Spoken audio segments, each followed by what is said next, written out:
No, no, no, no.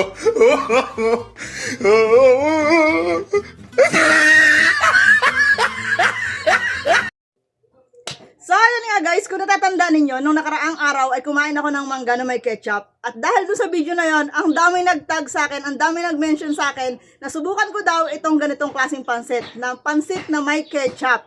So, nung una na-curious ako, at sabi ko, ano kayang lasa ng pansit na may ketchup? Pero sa dami na nagtatag sa akin, nalaman ko talaga at nag-research ako na yun pala talaga ay talagang legendary na matatagpuan sa San Pedro, Laguna. Sadya pa lang may ganon, pansit na may ketchup. So, lalo ako na-curious kasi hindi pala ito bago. As in, ito pala ay napakatagal ng kultura ng San Pedro, Laguna. Isa sa kanilang pinagkakalalan, yung pansit masyang. Ayan, sa katunayan guys, ayan yung pansit masyang nila. So, dahil malayo naman ako San Pedro, Laguna at nandito ako sa Mindoro, susubukan ko sa version ko yung pansit masyang nila. Siyempre, hindi ko matatapatan kung anong style nilang pagluto, pero ang alam ko lang ay pansit na nilagyan ng ketchup at merong itlog. So, yun guys, ang gagawin natin ngayon. So, susubukan natin. Ito nga guys, meron ako ditong pansit. Ayan, at syempre, nagluto na rin ako ng itlog. Ayan, lalagay ko lang dito yung itlog natin. Pasensya na kayo, may dumaan tricycle. Ayan, may itlog dyan. Then, ang kanilang trending na nilalagyan ng ketchup. So, guys, titikman natin ngayon. At alam ko na talagang, dahil sa tagal na talaga ng kultura na to, ay talagang dinadayo at talagang sikat sa kanila. At talagang siguro masarap talaga to.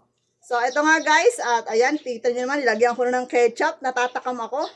Kasi first time ko itong gagawin. First time ko rin titikman. Hindi ko nga alam na may ganito pala eh. Meron pala talaga. So, yon, shout out sa mga taga San Pedro, Laguna. Kung taga ron ka at nakatikim ka na ng ganito, shout out sa'yo. Ayan, shout out sa'yo. So, ito guys, titikman na natin yung pansit na may ketchup. So, ayan, pansit na may ketchup. Wow. At ito yung may itlog din akong ginawa na medyo malasado. Natatakam talaga ako.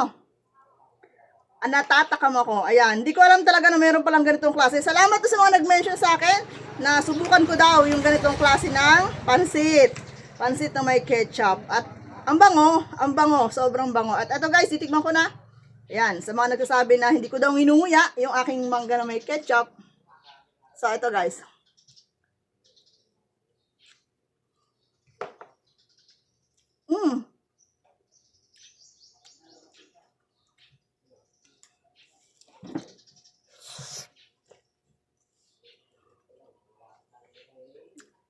Hindi ako mapasalita.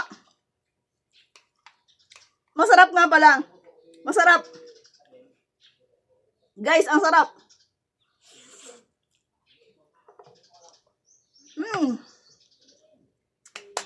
Grabe. Ang sarap ng lasa ng pansit na medyo malat-alat. Tapos nilagyan siya ng ketchup. Tapos meron kang itlog na malasado. Panalo yung lasa. Shout out sa mga taga San Pedro, Laguna. Ayan, kapag ako'y napapasyal dyan sa bandang Laguna, ay susubukan natin talaga yung original na pansit masyang. Dahil ito nga ay gaya-gaya ko lang. Dahil nga malayo tayo San Pedro, susubukan ko, itry yun kapag ako'y nakarating doon sa lugar. Kailan kaya yun? Sarap!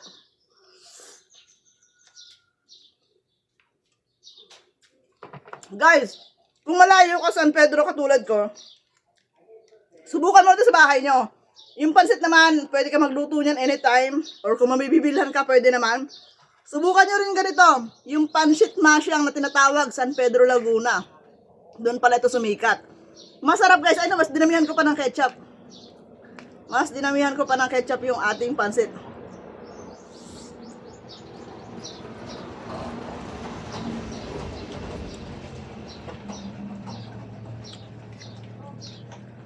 Ang sarap niya pag sinasabay ng itlog.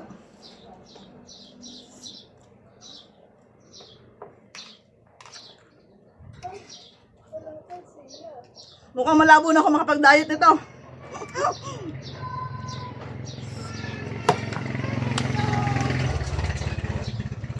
So yun guys, kung di mo para subukan, try mo sa bahay nyo. Kung malayo ka San Pedro at kung malapit ka lang naman, imposible naman daw na kung talagang legit na taga San Pedro, Laguna ka, imposible hindi mo alam na merong pansit masyang. Ayan.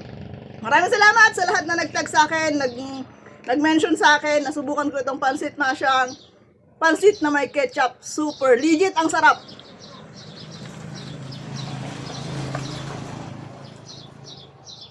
Bye guys, thank you for watching. See you in my next video. At kung may alam ka pa na medyo kakaibang pagkain, i-mention mo lang ako at try natin yan. Basta hindi nakakalason na. Bye!